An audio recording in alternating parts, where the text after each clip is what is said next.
Yung mga kamasi, pinipilahan itong Indonesian food dito sa Bonaire. Bonaire. Ito. Oh, kita nyo. Pinipilahan to guys.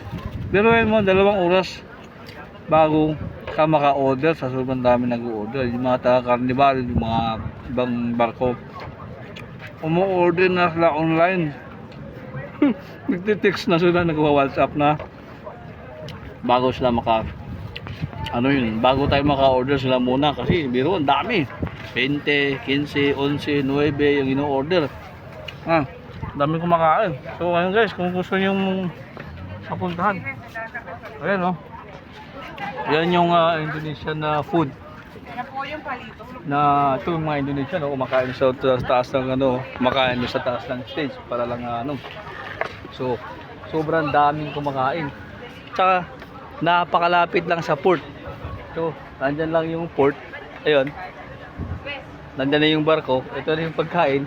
So napakadali lang. Ayan mga idol taga carnival. So yung mga kamaski, sa mga nagkano dyan, pasampa pa lang ng Rhapsody kaya itong si Carnival Horizon guys. So sulit naman kahit 2 hours kang bumaba na yung sunglass ko. Kahit 2 hours kang nag-antay, sulit naman yung antay mo kasi masarap talaga ang pagkain nila. So hindi namin naabutan yung chicken, barbecue na lang, pero okay lang, sulit pa rin yung barbecue. Nam.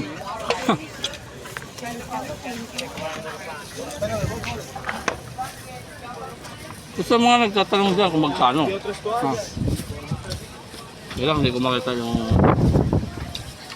mga nagtatanong kung magkano pagkain nito.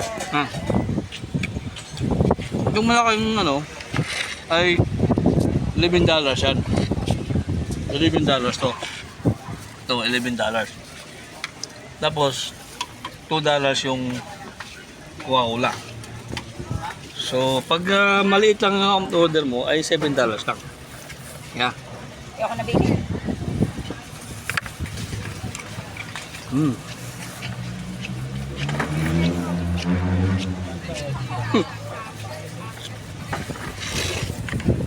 So hindi guys masasayang yung pagpila mo kahit mahaba. Kasi sobrang dami kasi umu-order. So, ayun nakita nyo yung mga tao dyan na nakapila. Talagang asin, sulit.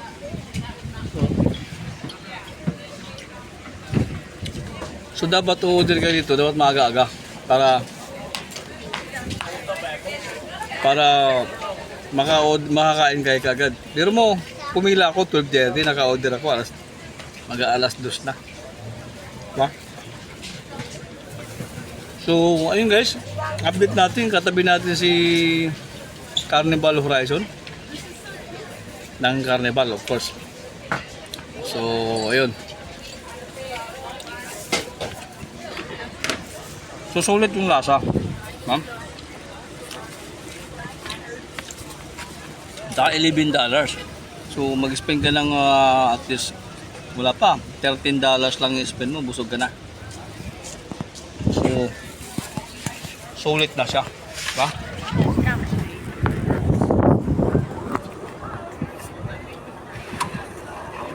Yan. Maybe 74. Pasok ulit. 1, 2, 3, 4. 2, 4.